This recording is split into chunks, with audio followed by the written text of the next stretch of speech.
9ನೇ ಅಧ್ಯಾಯ 6ನೇ ವಚನ ಓದ್ತಿರಿ. ಒಂದು ಮಗು ನಮಗಾಗಿ ಹುಟ್ಟಿದೆ ಅಷ್ಟೇ, ವರದ ಮಗನು ನಮಗೆ ದೊರೆತನು, ಆಡಳಿತ ಆತನ ಬಾಹುವಿನ ಮೇಲಿರುವುದು, ಅದ್ಭುತ ಸ್ವರೂಪನು, ಆಲೋಚನಾ ಕರ್ತನು, ಪರಾಕ್ರಮಿಯಾದ ದೇವರು, ನಿತ್ಯನಾದ ತಂದೆ, ಸಮಾಧಾನದ ಪ್ರಭು ಎಂದು ಆತನ ಹೆಸರು ಕರೆಯಲ್ಪಡುವುದು.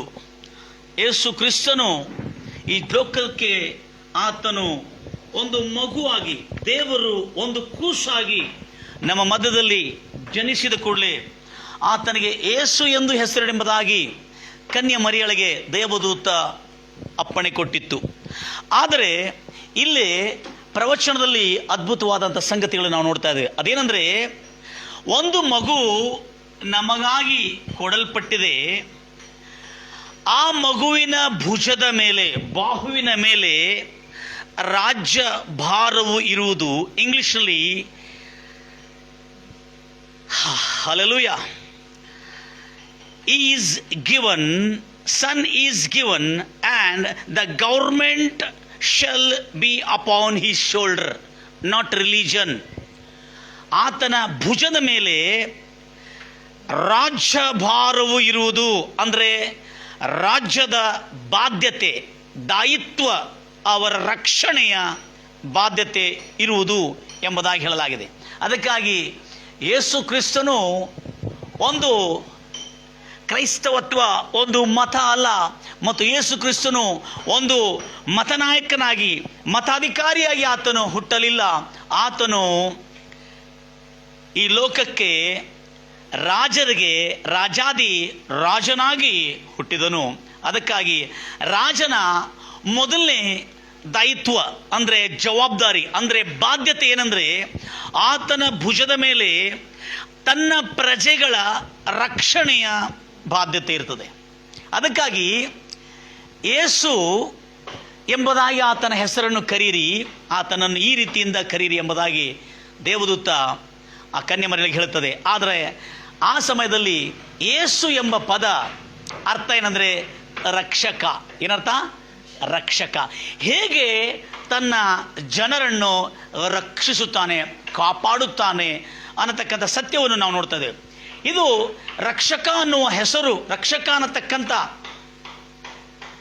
ಒಂದು ಟೈಟಲ್ ಯಾವಾಗ ಯಾವ ಸಮಯದಲ್ಲಿ ಅದು ಕಾಣುತ್ತದಂದರೆ, ರಕ್ಷಣೆಯ ಬಾಧ್ಯತೆ, ರಾಜ್ಯದ ಭಾರವು ಆತನ ಭುಜದ ಮೇಲಿದೆ, ಹೊರತು ಮತ ಅಲ್ಲ. Not religion, it's a government of haven.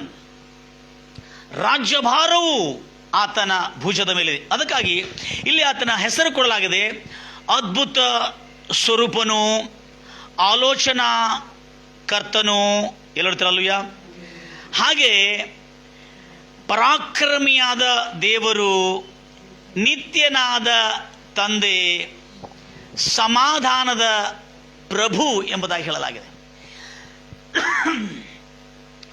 ಈತನು ಕರ್ತನಾದ ಯೇಸು ಕ್ರಿಸ್ತನು ಜನರನ್ನು ರಕ್ಷಿಸುವುದು ಮಾತ್ರವಲ್ಲ, ರಕ್ಷಣೆಯಲ್ಲಿ ಕಾಪಾಡಿಕೊಂಡು ಇಟ್ಟುಕೊಳ್ಳೋದು ಮಾತ್ರವಲ್ಲ, ಆ ರಕ್ಷಿಸಲ್ಪಟ್ಟ ತನ್ನ ಪ್ರಜೆಗಳು ಅಭಿವೃದ್ಧಿಗಾಗಿ, ತನ್ನ ಪ್ರಜೆಗಳ ಕ್ಷೇಮಕ್ಕಾಗಿ, ತನ್ನ ಪ್ರಜೆಗಳ ಶಾಂತಿ ಹಿತಕ್ಕಾಗಿ, ತನ್ನ ಪ್ರಜೆಗಳ ಹಿತಕ್ಕಾಗಿ ಆತನು ಅದಕ್ಕೆ ಏನೇನು ಬೇಕು ಅವೆಲ್ಲಗಳನ್ನು ಅನುಗ್ರಹಿಸಿದ್ದಾನೆ. ಎಲ್ಲರೂ ಹೇಳ್ತಾರಲ್ವಯ್ಯ. ಅದಕ್ಕಾಗಿ ಇದು ಮತ ಅಲ್ಲ. Christianity is not a religion, it is nothing but government of heaven, the system of heaven. Praise Lord Jesus. ಅದ ಕಾರಣ ನನ್ನ ಪ್ರಿಯ ಸಹೋದರಿ ಸಹೋದರೇ, ಇಲ್ಲಿ ಮೊಟ್ಟ ಮೊದಲಾಗಿ ಅದ್ಭುತ ಸ್ವರೂಪನು, ಅದ್ಭುತ ಸ್ವರೂಪನು ಅಥವಾ ಇನ್ನೊಂದು ಭಾಷೆಯಲ್ಲಿ ಆಶ್ಚರ್ಯಕರನು, ಯೇಸು ಕ್ರಿಸ್ತನ ಉಪಸ್ಥಿತಿ ಭೂಮಿಯ ಮೇಲೆ ಇವತ್ತಿಗೂ ಇದೆ, ಆವತ್ತಿಗೂ ಇದೆ, ಸದಾಕಾಲ ಇದೆ. ಆತನು ಅದ್ಭುತ ಸ್ವರೂಪನು, ಆಲೋಚನಾ ಕರ್ತನು, ಪರಾಕ್ರಮಿಯಾದ ದೇವರು ನಿತ್ಯನಾದ ತಂದೆಗೆ ಎಂಡಿಲ್ಲ, ಯಾವುದೂ ಕಂಡಿಲ್ಲ, ತಂದೆಗೆ ಎಂಡಿಲ್ಲ. ಆವಾಗ ನನಗೆ ನೆನಪು ಬಂದಿದೆ ಅಂದರೆ, ನಿನ್ನ ಕರುಣೆಗೆ ಕೊನೆಯೇ ಇಲ್ಲ, ನಿನ್ನ ಪ್ರೀತಿಗೆ ಮಿತಿಯೇ ಇಲ್ಲ. ಓ ನಿನ್ನ ಕರುಣೆಗೆ ಕೊನೆಯೇ ಇಲ್ಲ, ನಿನ್ನ ಪ್ರೀತಿಗೆ ಮಿತಿಯೇ ಇಲ್ಲ. ಅವು ದಿನ ದಿನವೂ ಹೊಸದಾಗಿವೆ, ಅವು ದಿನ ದಿನವೂ ಹೊಸದಾಗಿವೆ. ಮನಮರುಗುವ ದೇವನೇ ಏಸಯ್ಯ, ಮನಸಾರೆ ಸ್ತುತಿಸಿಕೊಂಡಾಡುವೆ. ಮನಮರುಗುವ ದೇವನೇ ಏಸಯ್ಯ, ಮನಸಾರೆ ಸ್ತುತಿಸಿಕೊಂಡಾಡುವೆ. ನಮಗೆ ಸಮಾಧಾನ ನೀಡಲೆಂದು ನೀನು ದಂಡನೆಯ ವಹಿಸಿಕೊಂಡೆ, ನಮಗೆ ಸಮಾಧಾನ ನೀಡಲೆಂದು ನೀನು ದಂಡನೆಯ ವಹಿಸಿಕೊಂಡೆ. ಅಯ್ಯ ದಂಡನೆಯ ವಹಿಸಿಕೊಂಡೆ, ಅಯ್ಯ ದಂಡನೆಯ ವಹಿಸಿಕೊಂಡೆ. ನೀ ಯುಕ್ತನು ಸರ್ವಶಕ್ತನು, ನೀ ಯುಕ್ತನು ಸರ್ವಶಕ್ತನು. ಓ ನಿನ್ನ ಕರುಣೆಗೆ ಕೊನೆಯೇ ಇಲ್ಲ, ನಿನ್ನ ಪ್ರೀತಿಗೆ ಮಿತಿಯೇ ಇಲ್ಲ. ಓ ನಿನ್ನ ಕರುಣೆಗೆ ಕೊನೆಯೇ ಇಲ್ಲ, ನಿನ್ನ ಪ್ರೀತಿಗೆ ಮಿತಿಯೇ ಇಲ್ಲ. ಅವು ದಿನ ದಿನವೂ ಹೊಸದಾಗಿವೆ, ಅವು ದಿನ ದಿನವೂ ಹೊಸದಾಗಿವೆ. ಹೌದು ನನ್ನ ಪ್ರಿಯ ಸಹೋದರಿ ಸಹೋದರ, ನಿನಗೆ ಸ್ತೋತ್ರ ಉಂಟಾಗಲಿ. ಯಾಕಂದರೆ ಆತನ ಭುಜದ ಮೇಲೆ ರಾಜ್ಯ ಭಾರವೂ ಇದೆ. ನನ್ನ ಪ್ರಿಯ ಸಹೋದರಿ ಸಹೋದರೇ, ಯೇಸು ಕ್ರಿಸ್ತನು ಈ ಲೋಕಕ್ಕೆ ಒಂದು ಮತಾಧಿಕಾರಿಯಾಗಿ ಅಥವಾ ಒಂದು ಪ್ರಧಾನಮಂತ್ರಿಯಾಗಿ ಅಥವಾ ಒಂದು ರಾಷ್ಟ್ರಪತಿಯಾಗಿ ಈ ಲೋಕಕ್ಕೆ ಬರಲಿಲ್ಲ. ಆತನು ರಾಷ್ಟ್ರಪಿತ ಆಗಿ ಬಂದಿದ್ದಾನೆ, ನಿತ್ಯನಾದ ರಾಷ್ಟ್ರಪಿತ ಆಗಿ ಬಂದಿದ್ದಾನೆ. ಯೇಸು ಕ್ರಿಸ್ತನು ಈ ಲೋಕಕ್ಕೆ ಬರುವಾಗ ಆತನು ರಾಜಾದಿರಾಜನಾಗಿ ಬಂದಿದ್ದಾನೆ. ಗಂಭೀರವಾಗಿ ಹೇಳ್ತಿರಲ್ವಿಯಾ? ಆತನು ಒಡೆಯನಾಗಿ ಬಂದಿದ್ದಾನೆ. ಆತನ ಭುಜದ ಮೇಲೆ ರಾಜ್ಯಭಾರವು. ನೆನಪಿಟ್ಕೊಳ್ರಿ, ಈ ಬೈಬಲ್ ರಾಜನು ನುಡಿದಿರುವ ನುಡಿಗಳಿಂದ ತುಂಬಿದೆ.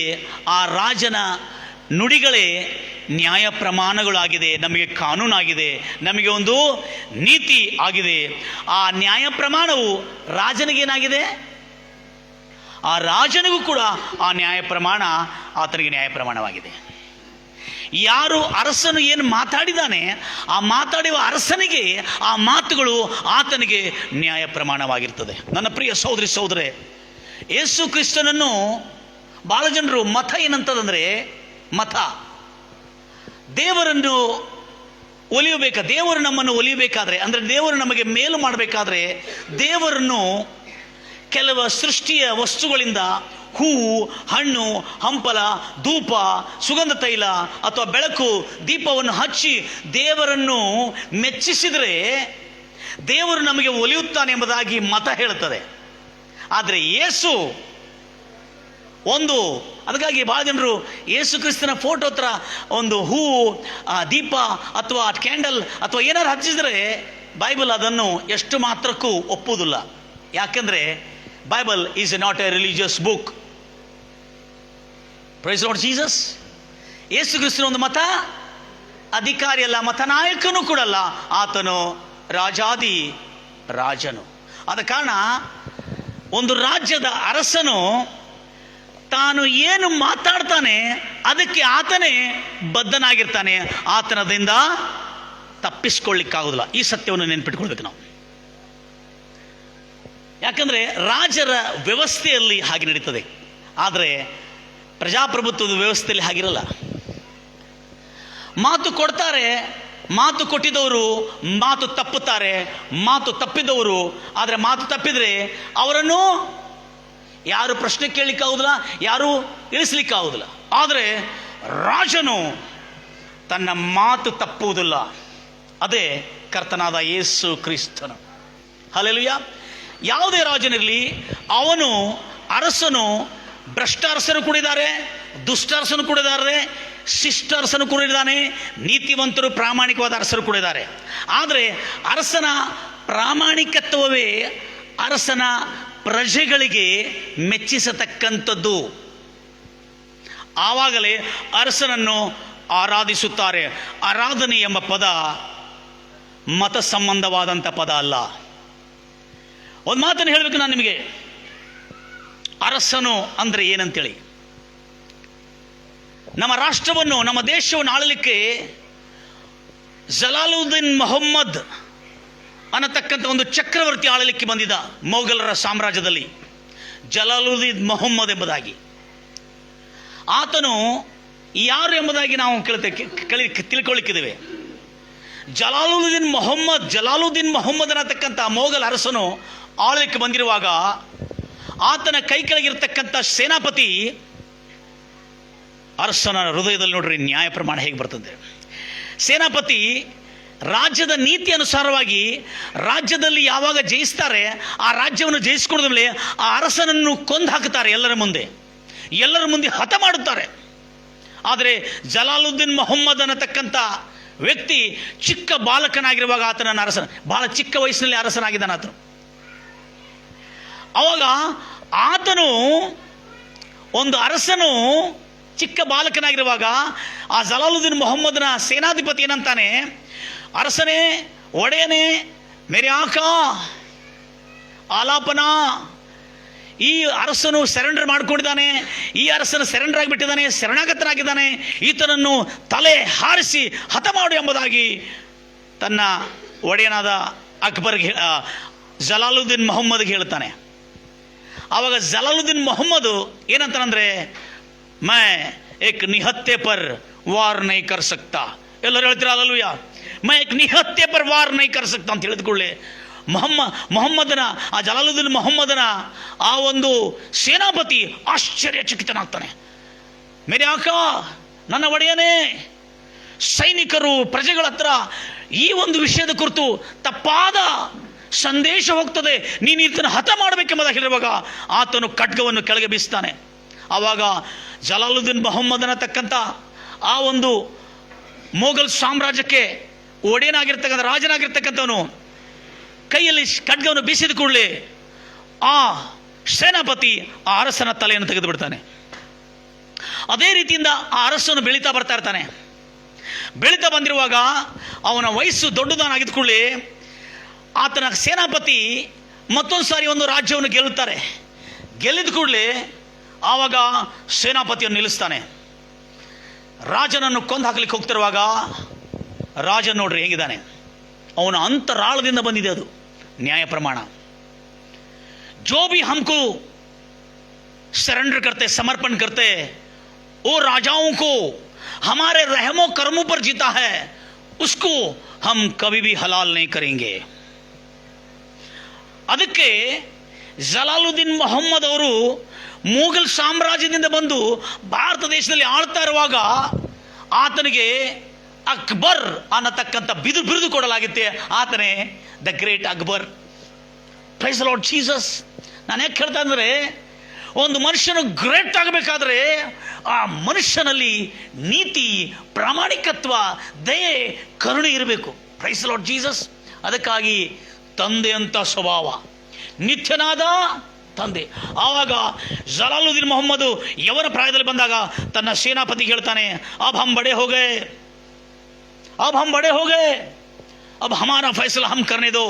इसके बाद में जो भी हम जिसका भी राज्य को या उनका हुकूमत को हम वश में कर लेंगे, वो राजा को हम कभी भी हलाल नहीं करेंगे.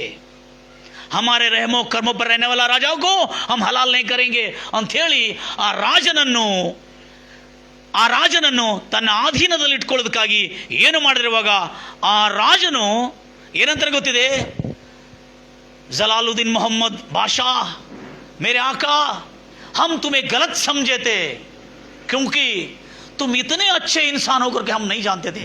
हम हमारी सियासत, ನಮ್ಮ ರಾಜ್ಯವು, ನಮ್ಮ ಹುಕೂಮತ್ತನ್ನು, ನಮ್ಮ ಪ್ರಭುತ್ವವನ್ನು ನಿನ್ನ ಅಧೀನದಲ್ಲಿ ತರಲಿಕ್ಕೆ ನಮಗೆ ಯಾವ ಅಭ್ಯಂತರ ಇಲ್ಲ ಅಂತೇಳಿ ಆ ರಾಜನು ಮರಣ ಸಮಯದಲ್ಲಿ ಆ ರಾಜನನ್ನು ಹತ ಮಾಡದಂತೆ ಆತನಿಗೆ ದಯೆ ತೋರಿಸಿದುಕೊಳ್ಳಿ ಆ ರಾಜನು ಮೈ ತುಮಾರೆ ಶರಣ ಮೇ ಆऊंगा ಅಂತ ಹೇಳಿದ. Praise Lord Jesus. ಆವಾಗ ಜಲಾಲುದ್ದೀನ್ ಮೊಹಮ್ಮದ್ ಅನ್ನತಕ್ಕಂಥ ವ್ಯಕ್ತಿಗೆ ಅಕ್ಬರ್ ಅಂದರೆ ಅರಬಿಕ್ ಭಾಷೆಯಲ್ಲಿ ದಿ ಗ್ರೇಟ್. ಅಲೆಕ್ಸಾಂಡರ್ಗೆ ಏನಂತ ಕೊಟ್ಟಿದ್ದಾರೆ? ದಿ ಗ್ರೇಟ್ ಅಲೆಕ್ಸಾಂಡರ್ ಅಂತ ಕೊಟ್ಟಿದ್ದಾರೆ. ಅದಕ್ಕಾಗಿ ದಿ ಗ್ರೇಟ್ ಜಲಾಲುದ್ದೀನ್ ಮೊಹಮ್ಮದ್ ಎಂಬುದಾಗಿ ಆತನಿಗೆ ಹೆಸರು ಕೊಡಲಾಗಿತ್ತು. ಯಾಕಂದರೆ ಆ ರಾಜನು ಮೊಘಲ್ ಸಾಮ್ರಾಜ್ಯನು, ಆದರೆ ತಮ್ಮ ದೇಶಗಳೆಲ್ಲ ತನ್ನ ಅಧೀನದಲ್ಲಿಟ್ಟುಕೊಂಡು ದಯೆ ಕರುಣೆ ವಾತ್ಸಲ್ಯದಿಂದ ಆಳ್ತಾ ಇದ್ದನು ಆತನು. ಅದಕ್ಕಾಗಿ ಮೊಘಲ್ ಸಾಮ್ರಾಜ್ಯದಲ್ಲೇ ಬಹಳ ದೊಡ್ಡ ಖ್ಯಾತ ಪ್ರಖ್ಯಾತ ಒಂದು ಸರ್ವಶ್ರೇಷ್ಠನೆಂದು ಎನಿಸಿಕೊಂಡಿರ್ತಕ್ಕಂಥ ವ್ಯಕ್ತಿ ಜಲಾಲುದ್ದೀನ್ ಮೊಹಮ್ಮದ್ ಅಕ್ಬರ್ ಎಂಬುದಾಗಿ ಹೇಳ್ತಾರೆ. ಆತನ ಹೆಸರು ಅಕ್ಬರ್ ಜಲಾಲುದ್ದೀನ್ ಮೊಹಮ್ಮದ್, ದ ಗ್ರೇಟ್ ಜಲಾಲುದ್ದೀನ್ ಮೊಹಮ್ಮದ್ ಎಂಬುದಾಗಿ ಹೇಳ್ತಿದ್ರು. ಅಲ್ಲಿ ಅಷ್ಟೇ ಅಲ್ಲದೆ ಈ ದೇಶದಲ್ಲಿ ಗಮನಿಸ್ತೀರಿ, ಈ ದೇಶದಲ್ಲಿ ಹಿಂದೂ ಜನರು ಮುಸ್ಲಿಂ ಜನರು ಎದಕ್ಕೆ ಹೋಗ್ತಿದ್ರು? ಹಜ್ಗೆ ಹೋಗ್ತಾ ಇದ್ರು. ಅವರಿಗೆ ಟ್ಯಾಕ್ಸ್ ಇಲ್ಲಾಗಿತ್ತು. ಆದರೆ ಜಲಾಲುದ್ದೀನ್ ಮೊಹಮ್ಮದ್ ಅವ್ರಿಗೆ ಅದು ಗೊತ್ತಿಲ್ಲಾಗಿತ್ತು. ರಾಜ್ಯ ಸರ್ಕಾರದಲ್ಲಿ ಖಜಾಂಚಿ ಅವರು ಏನು ಮಾಡ್ತಿದ್ರು? ಹಿಂದೂ ಜನರು ಅವರು ತೀರ್ಥಯಾತ್ರೆಗೆ ಹೋಗಿದ್ರೆ ಅವರಿಗೆ ಹೆಚ್ಚಿನ ಶುಲ್ಕವನ್ನು ವಸೂಲು ಮಾಡ್ತಿದ್ರು. ಆವಾಗ ಹಿಂದೂ ಜನರಿಗೆ ಅವರ ದೇವರನ್ನು ಆರಾಧಿಸೋದಕ್ಕಾಗಿ ಅಡ್ಡಿ ಆಗುತ್ತದೆ ಎಂಬುದಾಗಿ ತಿಳಿದುಕೊಂಡು ಈ ಜಲಾಲುದ್ದೀನ್ ಮೊಹಮ್ಮದ್ ಏನು ಮಾಡಿದ ಅಂದರೆ, इसके बाद में हज को जाने वाले उनको भी टैक्स कलेक्शन नहीं होता है, ऐसे ही हमारे हिंदू भाई भाइयों को भी हम ಟ್ಯಾಕ್ಸ್ ನೈ ಕಲೆಕ್ಟ್ ಕರೆಂಗೆ, ಅದನ್ನು ಸೇರಿಸ್ಕೊಳ್ಳೋದಿಲ್ಲ, ಸಂಗ್ರಹಿಸೋದಿಲ್ಲ ಎಂಬುದಾಗಿ ಆದೇಶವನ್ನು ಹೊರಡಿಸಿಕೊಳ್ಳಿ. ಭಾರತ ದೇಶದ ಆಗಿನ ಕಾಲದ ಎಲ್ಲ ಹಿಂದೂ ಜನರು ಜಲಾಲುದ್ದೀನ್ ಮೊಹಮ್ಮದ್ಗೆ ದ ಗ್ರೇಟ್ ಅಕ್ಬರ್ ಎಂಬುದಾಗಿ ಅಂದಿನಿಂದ ಕರೆಯಲ್ಪಟ್ಟರು. ಅದಕ್ಕಾಗಿ ಬೈಬಲ್ ಹೇಳ್ತಾ ಇದೆ, ಯೇಸು ಕ್ರಿಸ್ತನು ಕನ್ಯಾ ಮರಿಗಳಿಗೆ ಹೇಳಲಾಗಿದೆ ಗ್ರೇಟ್ ಅಕ್ಬರ್ ಎಂಬುದಾಗಿ. Praise Lord Jesus. ಅಂದಿನಿಂದ ಆತನಿಗೆ ಗ್ರೇಟ್ ಅಂದರೆ ಅಕ್ಬರ್ ಅಂದರೆ ಗ್ರೇಟ್ ಅಂತೇಳಿ ಅರ್ಥ. ಯಾಕಂದರೆ ದಯೆ, ಕರುಣೆ, ಪ್ರಾಮಾಣಿಕತ್ವ, ನಂಬಿಕಸ್ತಿಗೆ, ನೀತಿಯಿಂದ ಆತನು ರಾಜ್ಯವನ್ನು ಆಳಲು ಮುಂದೆ ಸಾಗಿದ್ದನು. ಅದಕ್ಕಾಗಿ ಅನೇಕ ರಾಜ್ಯಗಳು, ಎಷ್ಟು ರಾಜ್ಯಗಳು ಆತನಿಗೆ ಶರಣರಾಗಿಲ್ಲವೋ ಅವರೆಲ್ಲರೂ ಶರಣಾಗತರಾಗಿ ಆತನ ಆಳ್ವಿಕೆ ಇದ್ದರು. ಆತನ ಆಳುವ ತನಕ, ಆತನ ಆಳ್ವಿಕೆ ಆದ ನಂತರ ಮತ್ತು ಭ್ರಷ್ಟ ರಾಜರು ಬಂದರು, ಅದಕ್ಕಾಗಿ ಅವರು ನಷ್ಟರಾದರು. ಆದರೆ ಆತನ ಹೆಸರು ಇವತ್ತಿಗೂ ನಮ್ಮ ಪಠ್ಯ ಪುಸ್ತಕದಲ್ಲಿ ಹೇಳಲಾಗ್ತದೆ, ಅಕ್ಬರ್ ದ ಗ್ರೇಟ್ ಎಂಬುದಾಗಿ. ಅದಕ್ಕೆ ಯೇಸು ಕ್ರಿಸ್ತನ ತಾಯಿಗೆ ಕರುಣೆಯಿಂದ ಆಳ್ತಿದ್ರು. ಅವರು ಬಹಳ ಕರುಣೆಯಿಂದ ಆಳ್ತಿದ್ರು.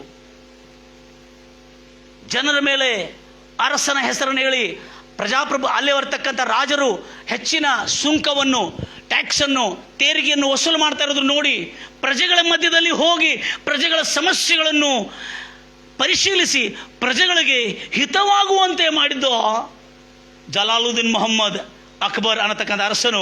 ಅದಕ್ಕಾಗಿ ಆತನಿಗೆ ಅಕ್ಬರ್ ಅನ್ನತಕ್ಕಂಥ ಹೆಸರು ಕೊಡಲಾಗಿತ್ತು, ದಿ ಗ್ರೇಟ್ ಎಂಬುದಾಗಿ. ಇದು ರಾಜರ ಪ್ರಭುತ್ವ ಅಂದರೆ. ಆವಾಗ ಅನೇಕ ನಮ್ಮ ಭಾರತೀಯ ಅರಸರು ಆತನ ದಯೆ, ಕರುಣೆ, ಆತನ ಪ್ರಾಮಾಣಿಕತ್ವ, ಆತನ ನೀತಿಯ ನಿಮಿತ್ತ ಎಲ್ಲರೂ ಶರಣಾಗತರಾಗ್ತಾ ಬಂದರು. Praise Lord Jesus. ಅದಕ್ಕಾಗಿ ಯೇಸು ಕ್ರಿಸ್ತನ ಭುಜದ ಮೇಲೆ ರಾಜ್ಯಭಾರ ಇದೆ. ಆ ರಾಜನು ಆ ರಾಜ್ಯಭಾರವನ್ನು ಪ್ರಾಮಾಣಿಕತ್ವದಿಂದ ನಡೆಸ್ತಾ ಇರೋದ್ರಿಂದ ಅದ್ಭುತ ಸ್ವರೂಪನು, ಒಳ್ಳೆಯ ಆಲೋಚನೆ ಕೊಡ್ತಕ್ಕಂಥನು, ಆಲೋಚನಾ ಕರ್ತನು, ಪರಾಕ್ರಮಿ ಆದ ದೇವರು, ನಿತ್ಯನಾದ ತಂದೆಯ ಕರುಣೆ ಉಳ್ಳವನು. ಅರಸನು ಸರೆಂಡರ್ ಮಾಡಿದ ಮೇಲೆ ಈ ಜಲಾಲುದ್ದೀನ್ ಮೊಹಮ್ಮದ್ ಅಕ್ಬರ್ ಅನ್ನತಕ್ಕಂಥ ಅಕ್ಬರ್ ಭಾಷಾ ಅರಸನು ತನ್ನ ಯಾರೇ ರಾಜರ ಮೇಲೆ ಯುದ್ಧ ಮಾಡಿದರೆ ಅವರು ಶರಣಾಗತರಾದರೆ ಅವರನ್ನು ಎಷ್ಟು ಮಾತ್ರಕ್ಕೂ ಕೊಲೆ ಮಾಡುವುದಿಲ್ಲ ಅವರು, ಮತ್ತು ಅವರನ್ನು ಕೈದಿಯಾಗಿ ಕೂಡ ಇಡುವುದಿಲ್ಲ. ಆತನು ಅವರನ್ನು ತನ್ನ ರಾಜ್ಯದಲ್ಲಿ ಸುಖವಾಗಿ ಬಾಳುವಂತೆ ಬಿಡ್ತಾ ಇದ್ದನು. Praise Lord Jesus. Then he was called the great Akbar ಎಂಬುದಾಗಿ. ಅದೇ ರೀತಿಯಿಂದ ಕರ್ತನಾದ ಯೇಸು ಕ್ರಿಸ್ತನು ಒಂದು ಅರಸನ ಪ್ರಭುತ್ವವನ್ನು ಲೋಕಕ್ಕೆ ತಗೊಂಡು ಬಂದ ಹೊರತು ದೌರ್ಜನ್ಯದ ಪ್ರಭುತ್ವ, ಪ್ರಾಮಾಣಿಕ ಅರಸನ ಪ್ರಭುತ್ವವನ್ನು ದಯೆ ಕನಿಕರದಿಂದ. ಅದಕ್ಕಾಗಿ ಯೇಸು ಅಕ್ಬರ್ದ ಹೆಸರು ಭಾರತ ದೇಶದಲ್ಲಿ ಮಾತ್ರ ಖ್ಯಾತ, ದೇಶ ವಿದೇಶಗಳಲ್ಲಿ ಖ್ಯಾತ ಆಗಿರ್ಬೋದು. ಯೇಸು ಕ್ರಿಸ್ತನ ಹೆಸರು ಭೂಲೋಕದ ಎಲ್ಲ ಕಡೆಯಲ್ಲಿ ದ ಗ್ರೇಟ್ ಎಂಬುದಾಗಿ ಯಾಕೆ ಎನಿಸಲ್ಪಟ್ಟಿದ್ದಾರೆ? ಎಲ್ಲರನ್ನು ಕರುಣೆಯಿಂದ, ದಯೆಯಿಂದ, ಪ್ರೀತಿಯಿಂದ ಅವರ ರೋಗಗಳನ್ನು, ಅವರ ವ್ಯಾಧಿಗಳನ್ನು ಸ್ವಸ್ಥಪಡಿಸ್ತಾ, ಅವರ ಸಮಸ್ಯೆಗಳನ್ನು ಬಗೆಹರಿಸ್ತಾ, ಅವರ ಜೀವನದಲ್ಲಿ ಸುಖವನ್ನು, ಆರೋಗ್ಯವನ್ನು, ಅವರ ಕ್ಷೇಮದ ಬಾಧ್ಯತೆಯನ್ನು ತನ್ನ ಭುಜದ ಮೇಲೆ ಹೊರಕೊಂಡು ಅನೇಕ ಜನರಿಗಾಗಿ, ತನ್ನ ಪ್ರಜೆಗಳು, ಭೂಲೋಕದ ಎಲ್ಲ ಮಾನವರ ರಕ್ಷಣೆಗಾಗಿ ಯೇಸು ಕ್ರಿಸ್ತನು ತನ್ನ ಪ್ರಾಣವನ್ನು ಕೊಡಲು ಕೂಡ, ಅರ್ಪಿಸಲು ಕೂಡ, ಒಪ್ಪಿಸಲು ಕೂಡ ಹಿಂಜರಿಯದ the great king Christ Jesus ಎಂಬುದಾಗಿ ಆತನಿಗೆ ಪದವಿ ಕೊಡಲಾಗಿದೆ. ಅದೇನೆಂದರೆ ಕ್ರಿಸ್ತ ಪೂರ್ವ, ಕ್ರಿಸ್ತ ಶಕ ಅನ್ನತಕ್ಕಂಥ ಹೆಸರು ಕೊಡಲಾಗಿತ್ತು. ಯಾಕಂದರೆ ಯೇಸು ಯಾರನ್ನು ಕೊಲೆ ಮಾಡೋದ್ರಿಂದ, ಹತ್ಯೆ ಮಾಡೋದ್ರಿಂದ ಅಥವಾ ಅವ್ರ ಮೇಲೆ ಯುದ್ಧ ಮಾಡೋದ್ರಿಂದ ಆತನ ಪರಿಪಾಲನೆ ಮಾಡಲಿಲ್ಲ. ಯೇಸು ಕ್ರಿಸ್ತು ಪ್ರೀತಿ, ಅನುಕಂಪ, ದಯೆ, ಆಧಾರ, ಸಮಾಲೋಚನೆ ಕೊಡ್ತಕ್ಕಂಥವನು, ನೀತಿ ಉಪದೇಶವನ್ನು ಕೊಡ್ತಕ್ಕಂಥವನು, ಎಲ್ಲರನ್ನು ಕ್ಷಮೆಯಿಂದ, ಕರುಣೆಯಿಂದ ಗೆದ್ದನೆ ಹೊರತು ಯಾರಿಗೂ ದೌರ್ಜನ್ಯದಿಂದಾಗಲಿ, ಬಲಾತ್ಕಾರದಿಂದಾಗಲಿ ಅವರನ್ನು ತನ್ನ ರಾಜ್ಯದಲ್ಲಿ ಸೇರಿಸಿಕೊಂಡಿದ್ದೆಂದು ನಾವೆಲ್ಲಿ ನೋಡುವುದಿಲ್ಲ. Praise Lord Jesus. ಯೇಸುವಿನ ರಾಜ್ಯಭಾರ ಹೇಗಿದೆ ಅಂದರೆ, ಆತನ ಭುಜದ ಮೇಲೆ ರಾಜ್ಯಭಾರ ಇರುವುದು. ಆತನು ಅದ್ಭುತ ಸ್ವರೂಪನು. ಆತನು ಮಾಡ್ತಕ್ಕಂಥ ಪ್ರತಿಯೊಂದು ಕ್ರಿಯೆಗಳು ಹೇಗಿರ್ತದೆ? ಅದ್ಭುತವಾಗಿರ್ತದೆ. ಎಲ್ಲ ಹೇಳ್ತೀರಲ್ವ? ಆದ ಕಾರಣ ಆಲೋಚನಾಕರ್ತನು, ಪರಾಕ್ರಮಿಯಾದ ದೇವರು, ನಿತ್ಯನಾದ ತಂದೆ. ಎಲ್ಲರೂ ಹೇಳ್ತೀರಲ್ವ? ಯಾಕೆ ತಿಳಿಸ್ತಾ ಇದ್ದಾರೆ? ಒಂದು ಅರಸನು ತನ್ನ ಮಾತನ್ನು, ತಾನು ನುಡಿದುದನ್ನು ತನಗೆ ಅದು ನ್ಯಾಯ ಪ್ರಮಾಣವಾಗ್ತದೆ. ಬೈಬಲ್ನಲ್ಲಿ ಒಂದು ಅರಸನನ್ನು ನಾವು ನೋಡಿದ್ದೇವೆ. ಅರಸನು ಅವನು ಎಂಥವನೂ ಇದ್ರೂ ಕೂಡ ತನ್ನ ಮಾತು ತಪ್ಪಿದ್ದವನು ತನ್ನ ರಾಜ್ಯವನ್ನು ಕಾಪಾಡಿಕೊಳ್ಳಿಕ್ಕಾಗೋದಿಲ್ಲ. ಅರ್ಥ ಆಯ್ತಾ? ತನ್ನ ಮಾತು ತಪ್ಪಿದರೆ ಅರಸನು ತನ್ನ ರಾಜ್ಯದ ಪ್ರಜೆಗಳನ್ನಾಗಲಿ, ತನ್ನ ರಾಜ್ಯದಲ್ಲಿರ್ತಕ್ಕಂಥ ಅವರ ನಂಬಿಕೆಯನ್ನಾಗಲಿ ಗೆಲ್ಲುಕೊಳ್ಳಿಕ್ಕಾಗುವುದಿಲ್ಲ. ಹಲ್ಲೆಲೂಯಾ. ಹೇಳ್ತಿರಲ್ಲೂಯ್ಯ. ಆದ ಕಾರಣ ಇಲ್ಲಿ ನಾವು ನೋಡ್ತಾ ಇದ್ದೇವೆ, ಒಂದು ಬೈಬಲ್ನಲ್ಲಿರ್ತಕ್ಕಂಥ ಒಂದು ಅರಸನ ಚರಿತ್ರದಲ್ಲಿ ಒಬ್ಬ ಯುವತಿ ಇರ್ತಾಳೆ. ಆ ಯುವತಿಗೆ ತಾಯಿ ಇರ್ತಾಳೆ. ಆ ತಾಯಿ ಬಹಳ ಯುಕ್ತಿ ಉಳ್ಳವಳಾಗಿರ್ತಾಳೆ. ಆ ತಾಯಿ ಮಗಳು ನೃತ್ಯ ಮಾಡ್ತಾಳೆ. ರಾಜನ ಅರಮನೆಯಲ್ಲಿ ನೃತ್ಯ ಮಾಡ್ತಾಳೆ ಅಥವಾ ನಾಟ್ಯ ಮಾಡ್ತಾಳೆ. ಅವಳು ಕುಣಿತಾಳೆ. ಆ ಕುಣಿಯೋದ್ರ ನಿಮಿತ್ತ ರಾಜನು ರೋಮಾಂಚಕನಾಗುವಂತೆ, ರಾಜನ ಮನಸ್ಸನ್ನು ಮೆಚ್ಚಿಸುವಂತ ಅವಳು ನಾಟ್ಯ ಮಾಡ್ತಿದ್ಲು. ಆವಾಗ ಅವಳು ನಾಟ್ಯ ಮಾಡ್ತಿರುವಾಗ ಅಥವಾ ನೃತ್ಯ ಮಾಡ್ತಿರುವಾಗ, ಅವಳು ಡ್ಯಾನ್ಸ್ ಮಾಡ್ತಾ ಇರುವಾಗ ತಾಯಿ ಹೇಳಿರ್ತಾಳೆ, ರಾಜನು ಮೆಚ್ಚಿಕೊಂಡು ನೀನು ಏನು ಬೇಕಾದರೆ ಕೇಳು ಅಂದರೆ ನೀನು ಭಾಳ ಜಾಗ್ರತೆಯಿಂದ ನಾನು ಹೇಳಿದ್ದನ್ನು ನೀನು ಕೇಳಬೇಕೆಂಬುದು ಹೇಳ್ತಾನೆ. ಹಲ್ಲೆಲೂಯಾ. ಆವಾಗ ರಾಜನು ತನ್ನ ಮಾತನ್ನು ಎಷ್ಟು ಮಾತ್ರಕ್ಕೂ ಮೀರ್ಲಿಕ್ಕಾಗುವುದಿಲ್ಲ. ಆವಾಗ ಇವಳು ಸುಂದರವಾಗಿ ನಟಿಸಿ, ನಾಟ್ಯವಾಡಿ ಆ ರಾಜನ ಮನಸ್ಸನ್ನು ಮೆಚ್ಚಿಸಿ, ರೋಮಾಂಚಪಡಿಸಿ ಆಗಿದ್ದ ನಂತರ ರಾಜನು ಸಂತುಷ್ಟನಾಗಿ ಆ ಯುವತಿ ಕೇಳ್ತಾನೆ, ಆ ನೃತ್ಯ ಮಾಡಿರ್ತಕ್ಕಂಥ ಆ ಕನ್ನಿಕೆಗೆ ಕೇಳ್ತಾನೆ, ನಿನಗೇನು ಬೇಕು ಕೇಳು, ನಾನು ಕೊಡ್ತೇನೆ ಎಂಬುದಾಗಿ ಹೇಳ್ತಾನೆ. ಇಷ್ಟೇ ಮಾತಂತಾನೆ ರಾಜನು, ನಿನಗೇನು ಬೇಕು ಕೇಳು, ನಾನು ಕೊಡ್ತೇನೆ ಎಂಬುದಾಗಿ ಹೇಳ್ತಾನೆ. ಹೇಳಿದ ಕೂಡಲೇ ಅವಳು ಈ ದೇಶದಲ್ಲಿ ಒಂದು ಅದ್ಭುತವಾದಂಥ ಪ್ರಸಂಗ ಮಾಡುವ ಕರಘೋಷ ಪ್ರಸಂಗಿಯಾಗಿರ್ತ ಪ್ರಚಾರಕನ ಯೋಹಾನ್ ಎಂಬ ಅವನ ತಲೆಯನ್ನು ಕೊಡು ಎಂಬುದಾಗಿ ಅವಳು ಕೇಳಿದಳು. ಆಗ ರಾಜನು ಎಷ್ಟೋ ಪ್ರಯತ್ನ ಮಾಡಿದನು ಯೋಹಾನನ ತಲೆಯನ್ನು ಕೊಡದೆ ಕಾಪಾಡೋದಕ್ಕಾಗಿ. ಆದರೆ ಪ್ರಾಣ ಜಾಯೆ ಪರಂತು ವಚನ ನಾ ಜಾಯೆ ಅನ್ನತಕ್ಕಂಥದ ನೀತಿ ಅರಸನ ವ್ಯಕ್ತಿತ್ವದಲ್ಲಿ ಆ ನೀತಿ ಇರ್ತದೆ. ಅದರ ನಿಮಿತ್ತ ಅರಸನು ನೀನು ಏನು ಬೇಕಾದರೂ ಬೇರೆ ಕೇಳು. ಮತ್ತೇನು ಹೇಳಿದಾನೆ? ಏನು ಬೇಕಾದರೂ ಕೇಳಂತ. ಏನು ಕೇಳಿದೆ ಅಂತ ಹೇಳಿದಾನೆ? ಏನು ಕೇಳಂತ ಹೇಳಿದಾನೆ? ಆದರೆ ಅವನ ತಲೆಯನ್ನು ಕೇಳಬೇಡ ಅಂತ ಹೇಳ್ತಾನೆ. ಅರಸನು ಬಿಂತಿ ಕರ್ತಾನೆ, ಅರಸನು ಭಿನ್ನಹ ಮಾಡ್ತಾನೆ. ಆದರೆ ಇವಳು ಹೇಳ್ತಾಳೆ, ನೀನು ಮಾತು ಕೊಟ್ಟು ಕೊಡಲೇಬೇಕೆಂಬುದಾಗಿ. ಆಗ ಅರಸನು ತನ್ನ ಸೇವಕರಿಗೆ ಅಪ್ಪಣೆ ಕೊಡ್ತಾನೆ, ಆತನ ತಲೆಯನ್ನು ತೆಗೆದು ಅವಳಿಗೆ ಪ್ಲೇಟ್ನಲ್ಲಿ ಅವಳಿಗೆ ಅರ್ಪಿಸ್ರಿ ಎಂಬುದಾಗಿ ಹೇಳ್ತಾನೆ. ರಾಜರ ಪ್ರಭುತ್ವ ಏನಿದೆ ಅಂದರೆ, ಒಂದು ಸಾರಿ ಮಾತು ಕೊಟ್ಟರೆ ತನ್ನ ಮಾತಿನ ನಿಮಿತ್ತ ತನ್ನ ಪ್ರಾಣವನ್ನೇ ಅರ್ಪಿಸಿ ಕೊಡಬೇಕಾಗ್ತದೆ. ಅದಕ್ಕಾಗಿ ನನ್ನ ಪ್ರಿಯ ಸಹೋದರಿ ಸಹೋದರಿ, ನಾನು ಏನು ಹೇಳ್ತಾ ಇದ್ದಂದರೆ, ಇವತ್ತು ಕರ್ತನಾದ ಯೇಸು ಕ್ರಿಸ್ತನು ನಿಮ್ಮ ಹತ್ರ ಬಂದಿರುವಾಗ ಆತನ ಮೇಲೆ ಏನು ಬಾರದೆ, ನನ್ನ ಜನರ ಕ್ಷೇಮಕ್ಕಾಗಿ, ತನ್ನ ಪ್ರಜೆಗಳ ರಕ್ಷಣೆಗಾಗಿ, ತನ್ನ ಪ್ರಜೆಗಳ ಸುಭದ್ರತೆಗಾಗಿ, ಸುಕ್ಷೇಮಕ್ಕಾಗಿ ಅವ್ರಿಗೆ ಏನೇನು ಬೇಕು ಅವುಗಳನ್ನು ನೀವು ಕೇಳಿಕೊಳ್ಳಿರಿ, ನಾನು ಕೊಡ್ತೇನೆ ಎಂಬುದಾಗಿ ಹೇಳಿದಾನೆ. ಆ ರಾಜನು ನೀವು ಏನು ಕೇಳಿದ್ರು ಕೊಡ್ತಾನೆ ಹೊರತು ನೀವು ರಾಜನನ್ನು ಮೆಚ್ಚಿಸಿರಿ, ಮೆಚ್ಚಿಸದೇ ಇರ್ರಿ. ಆತನು ಹೇಳ್ತಾ ಇದ್ದಾನೆ, ಬೇಡಿಕೊಳ್ಳಿರಿ ನಿಮಗೆ ಕೊಡಲ್ಪಡುವುದು, ತಟ್ಟರಿ ನಿಮಗೆ ತೆರಲ್ಪಡುವುದು, ಹುಡುಕರಿ ನಿಮಗೆ ಸಿಕ್ಕೋದು.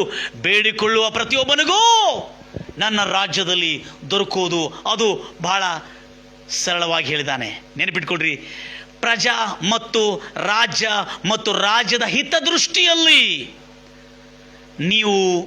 ನೀವು ನಿಮ್ಮ ಪ್ರಾರ್ಥನೆಯನ್ನು, ನೀವು ನಿಮ್ಮ ಭಿನ್ನಹಗಳನ್ನು, ನಿಮ್ಮ ಬೇಡಿಕೆಗಳನ್ನು ಇಡಬಹುದು. ನಿಮ್ಮ ಬೇಡಿಕೆಗಳು ಖಂಡಿತವಾಗಿ ನೆರವೇರಿಸಲ್ಪಡುತ್ತೆ ಎಂಬುದಾಗಿ ಹೇಳಿದ್ದಾನೆ. ಯಾಕಂದರೆ ಯೇಸು ಕ್ರಿಸ್ತನು ಯಾರೋ ಒಂದು ನಾಟ್ಯವಾಡಿರುವುದರಿಂದ ಮೆಚ್ಚುವ ಅರಸನಲ್ಲ. ಆತನನ್ನು ಮೆಚ್ಚಿಸಲಿಕ್ಕೆ ಯಾರಿಂದಲೂ ಆಗುವುದಿಲ್ಲ. ಆದರೆ ಆತನನ್ನು ಮೆಚ್ಚಿಸೋದು ನಂಬಿಕೆಯಿಂದಲೇ ಆತನನ್ನು ಮೆಚ್ಚಿಸಲಿಕ್ಕಾಗ್ತದೆ. ಆತನ ಮಾತಿಗೆ ವಿಧೇಯತೆಯಿಂದಲೇ ಆತನ ಮೆಚ್ಚಿಸಲಿಕ್ಕಾಗ್ತದೆ. ಆದ ಕಾರಣ ಇಲ್ಲಿ ಯೇಸು ರಾಜ್ಯದ ಹಿತ ರಕ್ಷಣೆಗಾಗಿ, ರಾಜ್ಯದ ಹಿತಕ್ಕಾಗಿ, ನಿಮ್ಮ ಕ್ಷೇಮಕ್ಕಾಗಿ, ನಿಮ್ಮ ಅಭಿವೃದ್ಧಿಕ್ಕಾಗಿ ಏನು ಬೇಕಾದರೂ ಬೇಡಿಕೊಳ್ಳಿರಿ. ಏನು ಬೇಕಾದರೂ ಬೇಡಿಕೊಂಡ್ರೆ ಅರ್ಥ ಏನು? ರಾಜ್ಯದ ಹದ್ದುಗಳಲ್ಲಿ ಇದ್ದುಕೊಂಡು ಬೇಡ್ಕೋಬೇಕು. ಎಲ್ಲರೂ ಹೇಳ್ತೀರ ಅಲ್ವಯ್ಯ? ಅದಕ್ಕಾಗಿ ರಾಜ್ಯದ ಹಿತದೃಷ್ಟಿಯನ್ನು ಗಮನದಲ್ಲಿಟ್ಕೊಂಡು ಬೇಡಿಕೊಳ್ಳಿ. ನೀವು ಏನು ಬೇಕಾದರೂ ಬೇಡಿಕೊಳ್ಳ್ರಿ, ನಿಮ್ಮ ಹಿತಕ್ಕಾಗಿ, ನಿಮ್ಮ ಕ್ಷೇಮಕ್ಕಾಗಿ, ನಿಮ್ಮ ಆರೋಗ್ಯಕ್ಕಾಗಿ, ನಿಮ್ಮ ಆಹಾರಕ್ಕಾಗಿ. ಅದಕ್ಕೆ ಹೇಳ್ತಾನೆ ತಂದೆ, ಅಲ್ಲಿ ಕೆಳಗೆ ತಂದೆ ಬಗ್ಗೆ ಹೇಳ್ತಾನೆ, ನಿತ್ಯನಾದ ತಂದೆ. ಅಲ್ಲಿ ಹೇಳ್ತಾ ಇದ್ದಾನೆ, ತಂದೆ ನೀವು ನಿಮ್ಮ ಮಕ್ಕಳಿಗೆ ರೊಟ್ಟಿಯನ್ನು ಕೇಳಿದ್ರೆ ಕಲ್ಲನ್ನು ಕೊಡುವಿರಾ? ಮೀನವನ್ನು ಕೇಳಿದ್ರೆ ಹಾವನ್ನು ಕೊಡುವಿರಾ? ಕೆಟ್ಟವರಾದ ನೀವೇ ನಿಮ್ಮ ಮಕ್ಕಳಿಗೆ ಒಳ್ಳೆಯದನ್ನು ಕೊಡೋದಾದರೆ ಪರಲೋಕದಲ್ಲಿರುವಂಥ ನಿಮ್ಮ ತಂದೆ ಅದಕ್ಕಿಂತ ಹೆಚ್ಚಿನ ವರಗಳನ್ನು ನಿಮಗೆ ಕೊಡುವುದಿಲ್ಲವೋ ಎಂಬುದಾಗಿ ಹೇಳ್ತಾನೆ. ಅಂದರೆ ಅರ್ಥ ಏನಂದರೆ, ಇಲ್ಲಿ ಯೇಸು ಕ್ರಿಸ್ತನು ರಾಜ್ಯದ ನೀತಿ, ಹಾಗೆ ಆ ರಾಜ್ಯ ಹೇಗೆ ನಡೀತಂದ್ರೆ, ತಂದೆ, ನಿತ್ಯನಾದ ತಂದೆ ಕರುಣೆ, ದಯೆ, ಪ್ರೀತಿ, ವಾತ್ಸಲ್ಯದಿಂದ ನಡೀತದೆ ಹೊರತು ಮತ್ತು ಯಾವ ದೃಷ್ಟಿಕೋನ, ಯಾವ ಸಂಕಲ್ಪದ, ಬೇರೆ ಸಂಕಲ್ಪದಿಂದಲ್ಲ. ಒಂದು ಪ್ರಾಮಾಣಿಕವಾದ ತಂದೆ ಹೇಗೆ ತನ್ನ ಕುಟುಂಬವನ್ನು ರಕ್ಷಿಸಿಕೊಂಡು ಕಾಪಾಡ್ತಾನೋ ಅದೇ ರೀತಿಯಲ್ಲಿ ಕರ್ತನಾದ ಯೇಸು ಕ್ರಿಸ್ತನು ಭೂಲೋಕದ ಎಲ್ಲ ಪ್ರಜೆಗಳ ರಕ್ಷಣೆ ದಾಯಿತ್ವ ಆತನ ಭುಜನ ಮೇಲಿದೆ.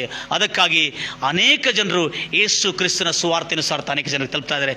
ಯಾರ್ಯಾರು ಯೇಸು ಕ್ರಿಸ್ತನನ್ನು ನಿಜವಾಗಲೂ ಆತನು ನನ್ನ ರಕ್ಷಕನು ಎಂಬುದಾಗಿ ಎಷ್ಟು ಜನ ಗಮನಿಸ್ತಾರೋ ಅವರೆಲ್ಲರಿಗೆ ಆತನ ರಕ್ಷಣೆಯ ರಾಜ್ಯದಲ್ಲಿ ಸುಖವು, ಕ್ಷೇಮವು, ಸಮೃದ್ಧಿಯು, ಅಭಿವೃದ್ಧಿಯು ಖಚಿತ ಅನ್ನತಕ್ಕಂಥ ಸತ್ಯವನ್ನು ಮರ್ತು ಹೋಗ್ಬೇಡ್ರಿ. ನಾನು ಯಾಕೆ ಹೇಳ್ತಾ ಇದ್ದೆ ಅಂದರೆ, ಯೇಸು ಕ್ರಿಸ್ತನ ಈ ಒಂದು ಬೈಬಲ್, ಯೇಸು ಕ್ರಿಸ್ತ ನುಡಿದಿರ್ತಕ್ಕಂಥ ಈ ವಚನಗಳು, ಆತನ ನುಡಿಗಳು ಆತನಿಗೆ ನ್ಯಾಯ ಪ್ರಮಾಣವಾಗಿದೆ.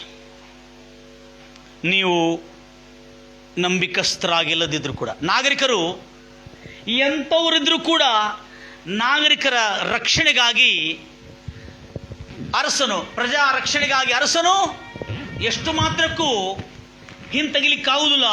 ಆತನು ಅಲ್ಲಗಳಿಲಿಕ್ಕಾಗೋದಿಲ್ಲ, ಆತನು ತಪ್ಪಿಸ್ಕೊಳ್ಳಿಕ್ಕಾಗೋದಿಲ್ಲ. ಯಾಕಂದರೆ ರಾಜನ ದಾಯಿತ್ವ ಅದು, ಅರಸನ ದಾಯಿತ್ವವು ಅದು, ಅರಸನ ಭಾರವು, ರಾಜ್ಯಭಾರವು ಆತನ ಜವಾಬ್ದಾರಿಯೂ ಆಗಿರುವುದರಿಂದ ಆತನೆಷ್ಟು ಮಾತ್ರಕ್ಕೂ ತಪ್ಪಿಸ್ಕೊಳ್ಳಿಕ್ಕಾಗೋದಿಲ್ಲ.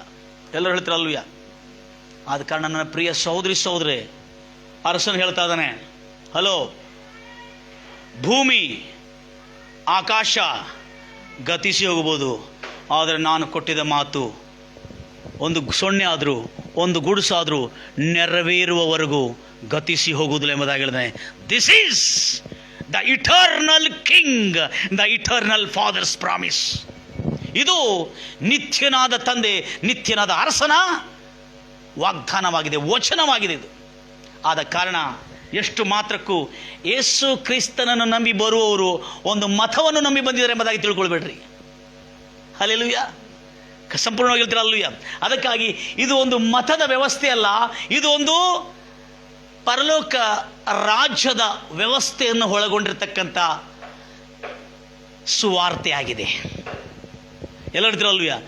ನಾನು ಗಮನಿಸಿದ್ದು, ಯೇಸು ಕ್ರಿಸ್ತನು ಸ್ವಸ್ಥತೆ ಮಾಡಿದಕ್ಕಾಗಿ ಅನೇಕ ಜನ ಸ್ವಸ್ಥತೆಯನ್ನು ಹೊಂದಿದ್ದಾರೆ, ಗುಣಮುಖರಾಗಿದ್ದಾರೆ, ಅದ್ಭುತಗಳು, ಸೂಚಕಗಳು, ಮಹತ್ವಗಳು ಅವರ ಜೀವನದಲ್ಲಿ ಮಾಡಿದ್ದಾನೆ. ಆದರೆ ಯೇಸು ಕ್ರಿಸ್ತನ ರಾಜ್ಯದಲ್ಲಿ, ಮತದಲ್ಲೆಲ್ಲ, ನಾಟ್ ಇನ್ ರಿಲಿಜನ್, ಯೇಸು ಕ್ರಿಸ್ತನ ರಾಜ್ಯದಲ್ಲಿ ಪ್ರವೇಶ ಮಾಡೋದಕ್ಕಾಗಿ ಜನರು ಎದರ ನಿಮಿತ್ತ ಪ್ರವೇಶ ಮಾಡಿದ್ರು ಅಂತ ಗೊತ್ತಿದೆ? ಅನೇಕ ಜನ ತಮ್ಮ ಜೀವನದಲ್ಲಿರ್ತಕ್ಕಂಥ ಸಂಕಷ್ಟಗಳು, ಬಾಧೆಗಳು, ವೇದನೆಗಳಿಂದ ಬಿಡುಗಡೆ ಆಗ್ತಿದ್ರು. ಆದರೆ ಯೇಸು ಕ್ರಿಸ್ತನ ರಾಜ್ಯದಲ್ಲಿ ಪ್ರವೇಶ ಮಾಡೋದು, ಯೇಸು ಕ್ರಿಸ್ತನ ರಾಜ್ಯದಲ್ಲಿ ಸೇರಿಸೋದಕ್ಕಾಗಿ, ಮತದಲ್ಲೆಲ್ಲ ರಾಜ್ಯದಲ್ಲಿ ಸೇರೋದಕ್ಕಾಗಿ ಎದರ ನಿಮಿತ್ತ ಅವರು ಸೇರಿದ್ರೆ ಗೊತ್ತಿದೆ? ನನ್ನ ಪ್ರಿಯ ಸಹೋದರಿ, ನೀ 10 ಚೀಲ 20 ಚೀಲ ಕೊಟ್ಟು ಕೂಡ ಕರೆದರೂ ಕೂಡ ನಿಮ್ಮ ಮತಕ್ಕೆ 10 ಚೀಲ ತಿಂದು ಹೋಗ್ತಾರೆ ಹೊರತು ನಿಮ್ಮ ಮತದಲ್ಲಿ ಸೇರೋದಿಲ್ಲ ಅವರು. ಹಲ್ಲೆಲೂಯ. ನಿಮ್ಮ ಕಡೆ ಏನಾದ್ರು ಲಾಭ ಇದ್ದರೆ ಲಾಭ ಪಡ್ಕೋತಾರೆ ಹೊರತು ಅವರು ನಿಮ್ಮ ಮತಕ್ಕೆ ಎಷ್ಟು ಮಾತ್ರಕ್ಕೂ ಪರಿವರ್ತನೆ ಆಗುವುದಿಲ್ಲ. ಆದರೆ ಯೇಸು ಕ್ರಿಸ್ತನು ರಾಜ್ಯ ಸಂದೇಶವನ್ನು ಸಾರುವಾಗ ಆತನ ಯಾವುದರ ನಿಮಿತ್ತ ಜನರು ಬಲಾತ್ಕಾರ ಅಂದರೆ ಬಲವಂತವಾಗಿ ಬಲಾತ್ಕಾರದಿಂದ ಆತನ ರಾಜ್ಯದಲ್ಲಿ ಪ್ರವೇಶ ಮಾಡಿದರೆ ಹೊರತು ಯೇಸು ಯಾರನ್ನು ಬಲವಂತವಾಗಿ ತನ್ನ ರಾಜ್ಯದಲ್ಲಾಗಲಿ ತನ್ನ ಸಭೆಯಲ್ಲಾಗಲಿ ಸೇರಿಸಲಿಲ್ಲ. This is the literal fact. ಗಮನಿಸ್ತೀರಿ, ಲೂಕಾ ಸುವಾರ್ತೆ 16ನೇ ಅಧ್ಯಾಯದಲ್ಲಿ ನಾವು ನೋಡ್ತೇವೆ, ಯೋಹಾನು ಸ್ನಾನಿಕನವರೆಗೆ ಹಳೆ ಒಡಂಬಡಿಕೆ ನ್ಯಾಯ ಪ್ರಮಾಣಗಳು ಹಾಗೂ ಪ್ರವಾದನೆಗಳು ಬೋಧಿಸಲ್ಪಡ್ತಿದ್ದವು. ಆದರೆ ಈಚೆಗೆ ಯೋಹಾನ ಸ್ನಾನಿಕನ ನಂತರ ಯೇಸು ಕ್ರಿಸ್ತನ ಕಾಲದಲ್ಲಿ ಏನು ಸಾರಲ್ಪಡ್ತಾ ಇದೆ? ದೇವರ ರಾಜ್ಯದ ಸುವಾರ್ತೆಯು ಸಾರಲ್ಪಡ್ತಾ ಇರುವುದರಿಂದ, ಓದ್ತೀರಾ ಮಾತನ್ನು? ಲೂಕಾ ಸುವಾರ್ತೆ ಭಾಳ ಜಾಗ್ರತೆಯಿಂದ ಕೇಳ್ತೀರಿ ನನ್ನ ಪ್ರಿಯ ಸಹೋದರಿ. Why people are forcing into the kingdom of God, not in religion. Why they are forcing into the kingdom of God, not Jesus forced anybody to come into their kingdom, his kingdom, but people were forced to enter into the kingdom of God according to the Bible in the historical fact. Hallelujah. ಓದ್ತೀರಿ ಲೂಕಾ ಸುವಾರ್ತೆ 16:16. ನ್ಯಾಯ ಪ್ರಮಾಣಗಳು ಮತ್ತು ಪ್ರವಾದನೆಗಳು ಯೋಹಾನನ ತನಕ. ನ್ಯಾಯ ಪ್ರಮಾಣ ಅಂದರೆ ಮೋಶೆ ಧರ್ಮಶಾಸ್ತ್ರ ಹಾಗೂ ಪ್ರವಾದನೆಗಳು ಯೆಶಾಯ ಪ್ರವಾದನ ಪುಸ್ತಕ, ಜಕರಯ, ಮೀಕಾಯ್, ಮಲಾಕಿ ಮತ್ತು ಎಜಿಕೇಲ್, ಯೆರೆಮೀಯ, ಯೆಶಾಯ, ಇವರೆಲ್ಲ ಪ್ರವಾದನೆಗಳು ಮತ್ತು ನ್ಯಾಯ ಪ್ರಮಾಣವು ಯಾವತ್ತವರೆಗೂ ಸಾರಲ್ಪಟ್ಟಿದೆ? ಯೋಹಾನನ ಸ್ನಾನಿಕನವರೆಗೆ ಸಾರಲ್ಪಟ್ಟಿದೆ. ತದನಂತರ ದೇವರ ರಾಜ್ಯವು ಸಾರಲ್ಪಡುತ್ತಾ ಇದೆ. ಆ ರಾಜ್ಯದ ಒಳಗೆ ಸಕಲರು, ಕ್ರೈಸ್ತವರು ಮಾತ್ರವಲ್ಲ, ಯಹೂದ್ಯರು ಮಾತ್ರವಲ್ಲ, ಅವ ಕ್ರೈಸ್ತವ್ರ ಹೆಸರಿಲ್ಲಾಗಿದ್ದು ಬಿಡ್ರಿ, ಆಮೇಲೆ ಬಂದಿದೆ. ಯೇಸು ಕ್ರಿಸ್ತನ ಹಿಂಬಾಲಿಸೋರು ಮಾತ್ರವಲ್ಲ, ಯಹೂದ್ಯರು ಮಾತ್ರವಲ್ಲ, ಇಸ್ರಾಯೇಲರು ಮಾತ್ರವಲ್ಲ, ಅರಬ್ ರಾಷ್ಟ್ರದಲ್ಲಿರ್ತಕ್ಕಂಥ ಯಾರೇ ಅಲ್ಲ, ಪ್ರತಿ ಯಾರೂ ಇರಲಿ, ಸಕಲರು ಆ ರಾಜ್ಯದಲ್ಲಿ ಬಲಾತ್ಕಾರವಾಗಿ ಪ್ರವೇಶ ಮಾಡ್ತಿದ್ರಂತೆ. Jesus did not force anybody to come into his kingdom. his teachings and his preachings were inspired the people to force into the kingdom of God, but Jesus did not force anybody to become a Christian. Hallelujah. This is the historical fact. So far we are seeing the same. Hallelujah. ಇವತ್ತುವರೆಗೂ ನಾವು ಅದನ್ನೇ ನೋಡ್ತಾ ಇದ್ದೇವೆ. ನಾನು ಇಂಗ್ಲೀಷಲ್ಲಿ ಓದ್ತೇನೆ, ಯಾಕಂದರೆ ನೀವು ಭಾಳ English ಅರ್ತಿರ್ತಕ್ಕಂಥವ್ರು ನನ್ನ ವೀಕ್ಷಕರು. ಅದಕ್ಕೆ ಗಮನಿಸ್ತೀರಿ, the law and the prophets were until John. Since that time the kingdom of God has been preached and everyone is pressing into it. ಹಲವರು ಅನೇಕರು ಆ ರಾಜ್ಯದೊಳಗೆ ಬಲವಂತವಾಗಿ ಪ್ರವೇಶ ಮಾಡುತ್ತಿದ್ರು. ಅಂದರೆ ಅರ್ಥ ಏನು? ಯೇಸು ಕ್ರಿಸ್ತನು ಹೌದು ಸ್ವಸ್ಥತೆಯನ್ನು ಮಾಡಿದಾನೆ, ಹೌದು ಯೇಸು ಕ್ರಿಸ್ತನು ಮಹತ್ವ ಕಾರ್ಯಗಳು ಮಾಡಿದಾನೆ, ಯೇಸು ಕ್ರಿಸ್ತನು ಚಮತ್ಕಾರಗಳು ಮಾಡಿದಾನೆ, ಯೇಸು ಕ್ರಿಸ್ತನು ಅನೇಕ ರೋಗಗಳನ್ನು ಗುಣಪಡಿಸಿದ್ದಾನೆ, ಸತ್ತವರನ್ನು ಎಬ್ಬಿಸಿದ್ದಾನೆ, ಕುರುಡರನ್ನು ಗುಣಪಡಿಸಿದ್ದಾನೆ, ಗುಣವಾಗಲಾರದ ರೋಗಗಳನ್ನು ಗುಣಪಡಿಸಿದ್ದಾನೆ, ಬಿಡುಗಡೆ ಆಗಲಾರದ ದೇವಗಳಿಂದ ಬಿಡಿಸಿದ್ದಾನೆ. ಇವುಗಳು ಮಾತ್ರವಲ್ಲದೆ ಯೇಸು ಕ್ರಿಸ್ತನ ರಾಜ್ಯದಲ್ಲಿ ಆ ಸಭೆಯಲ್ಲಿ ಜನರು ಸೇರಲಿಕ್ಕೆ ಬಂದಿದ್ದು ಯಾಕಂತ ಗೊತ್ತಿದೆ? ಯೇಸುವಿನ ರಾಜ್ಯದ ಸುವಾರ್ತೆಯನ್ನು ಕೇಳಿ ಸಿಸ್ಟರ್.